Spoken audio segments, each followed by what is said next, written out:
Hey Truth Seekers, it's Nathanael and Carolyn, and we are doing a deck profile for a Breanna Love, or a Breanna Universal and Love deck, and I'm also running a Fellowship with the Holy Spirit.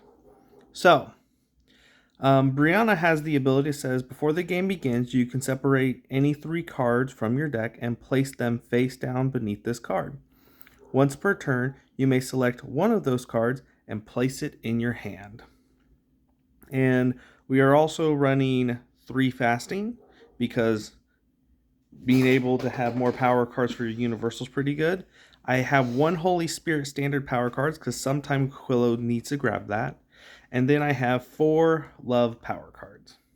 All right. Moving on to story cards.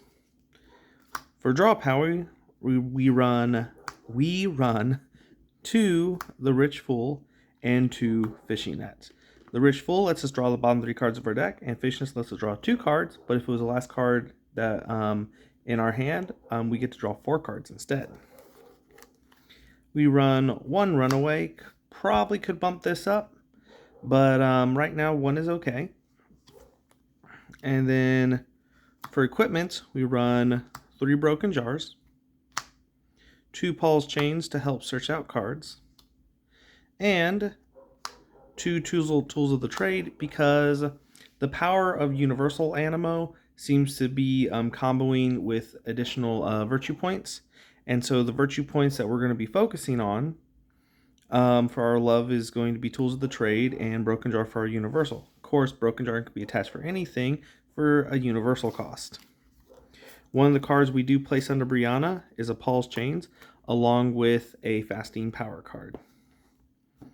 For our Cinnies, run 1 Bubble. Says, as long as this card remains active, your opponent may not have more than 1 Animo of the same name in their small group at a time. Other than controlling their small group, it is a 10 defense. Globster makes our opponent discard the top card of their deck and is also a 10 defense. Grumpros also controls their small group by saying they can have no more than 3 Animo at a time. We run Grumble with a 13 defense. Judge Weed says as long as Cindy remains active, your opponent may not reveal Cindy, so that helps us kind of close games when my opponent can't play Cindy's on me. We run Zapper King, and Zapper King says that your opponent might not play any level 1 Animo from their hand into their small group next turn. And finally, we run Flipper, who's our smallest and yet biggest Cindy in the deck. Once our opponent is at 40 points or more, we can reveal to them this 17. We have no megas in this deck because I chose to go full investment on our ultras. It's a strategy that Carolyn uses. Moving on to our Holy Spirit Animo. Not a whole lot of Holy Spirit in this deck, but the ones that we do will help enable our fellowship bonuses, plus have fellowship bonuses of their own. So we use Lily for searching out our level 1 Love Animo, and Raspberry is a 2 for 4, but could become a 2 for 7 if paired up with Love. And one of the reasons why I chose to go this route is because we're running the Harmony set. So, Harmony, basically they're kind of tiny, but when a Love Harmony is paired up with a Holy Spirit Harmony in your small group, you can search your deck for Harmony level 2. So these single notes become a double note. They make beautiful music together. Yes. And this is a universal Animo that has Holy Spirit and Love. All right, moving on to more of our utility Animo. We have Quill level 1 into Quill level 2 Love.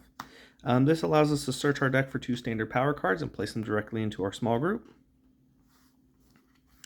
And then we have 2 Tweethearts. I made certain to put 2 Tweetheart in the deck because Tweetheart is a 1 for 3 or 1 for 6 with a fellowship bonus, and we can put the Broken Jar in there, making it cost 2, which would be a 2 for 11, which is on par with the Saltini that's in this deck. So that's pretty good. Without being a level 2. Without being a level 2. Still requires 2 cards, but one of those cards can be attached to anything. Run 2 Fairly because it has fellowship bonus with anything. we run 2 sets of Saltine level 1 and Saltine level 2. The ability on Saltine level 2 says that when this card is played to grow Saltine level 1, I can return the active Cine, return your active Cine to the hand of the player who revealed it to you. So that way we can get rid of Cines that we're facing against. Alright. Then, for to finish up our love Animo, we have Flow Ultra. Flow Ultra is probably going to be one of our most abused Animo that we run because we're going to put in our small group. We are going to use its sacrificial love to go search out 3 of any Animo we need. Sometimes it's going to be a Cine. Sometimes Flow's just really good. We're going to use Pulse Change to go grab Flow. We're going to attach Pulse Change to Flow to go search for 2 Animo, then sacrifice Flow to go grab 3 more Animo. It's going to be a good time. Another target for Pulse Chains is Mercifier. Mercifier level 1. Mercifier is a 2 for 7, which is ridiculous for a level 1. And it has an ability that says if it's in your small group, you may choose to swap it with a level 1 Animo in your deck with a virtue point of 7 or less. This allows us to go into Quillo or a fellowship bonus, because we can use this to go into Fairly, and Fairly is has 4 virtue points, but has a fellowship bonus of 8, so it's technically worth more than Mercifier when it comes to virtue points. Then we are going to run 3 prayer group because we run 3 fasting. Our goal is to get all 3 fasting out there, pay 3 fasting to activate prayer group, and then still have our True Seeker and 2 more power cards in order to use. And then we are going to go with 2 Alpha Lux Ultra. Alpha Lux Ultra has the ability that says when this card is activated, you get to, in the same activating, any Animo also activating the same turn, gain 2 virtue points. So we're going to combo this with our already powerful combo of Tweetheart and Broken Jar to just get even more points. All right. And we're going to go ahead and wrap this deck profile up. And so this is our Breanna Universal Love deck. So in the meantime, Truth Seekers, keep learning virtues and defeating Cines.